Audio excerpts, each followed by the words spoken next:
Thank you, Ms. Lacroix, for being here today. Yeah, thanks for having me. So I just want to take a minute and tell you my story. I don't run a business. I certainly don't have a major dog in the fight, but I just want to give you some kind of my personal story and what my experience has been with the union. I was a teacher for 15 years, and I understand that we're talking about private sector unions, but I think that we can make connections between the two. And so I was a teacher for 15 years. During that time, I was obligated to become a member of the union, and I did so.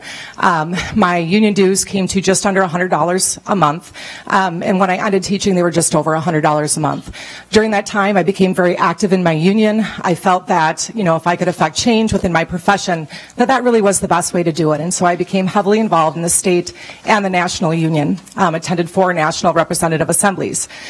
Also sat on a WEAC board for committee for a couple of years. It was during that time that I saw where a lot of my money was going. It was during that time that I saw I was being forced to support politics that I did not agree with, to support candidates that I did not agree with. And as an adult, as somebody, with a college degree that's supporting a family, I certainly believed that I had a right to determine where my money went and who I was voting for and who I was supporting. So I learned, I did some research on my own because this certainly isn't something that's given to us union members. And I did some research and I came to find that the union could really only force me to pay for collective bargaining and administrative fees. And I learned that I could become a fair share member. And so I started the process to do that. I was given a 2-week window where I had to write a letter and I had to send that off in order to receive a response. At that point, I was told that I would receive PAC money back, Political Action Committee. The union at the state and the national level told me that that equated to $2 a month. $2 a month I was refunded because that is what's actually going to PAC, Political Action Committee. What I was not aware of and what I was not told was the hundreds of dollars that was being used in soft donations, hundreds of dollars that was being given to other organizations that in turn could turn around and use that money for their PACs. And I'm not trying to push buttons, but let's be honest, over 95% of union donations goes to the Democrat Party. I will not sit here embarrassed. I'm going to tell you right now, I am a conservative and again an adult, and I will determine where my money goes. I wanted that money back.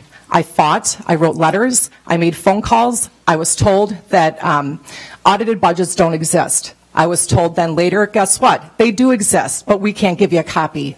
Then I was told, we'll go ahead and give you a copy, but why don't you come into our union office and we'll sit down and discuss that with you. It wasn't until that I went out and asked anybody that could listen. I said, hey, I need an attorney. I need to know how to fight this. I want my money back. It took me over a year.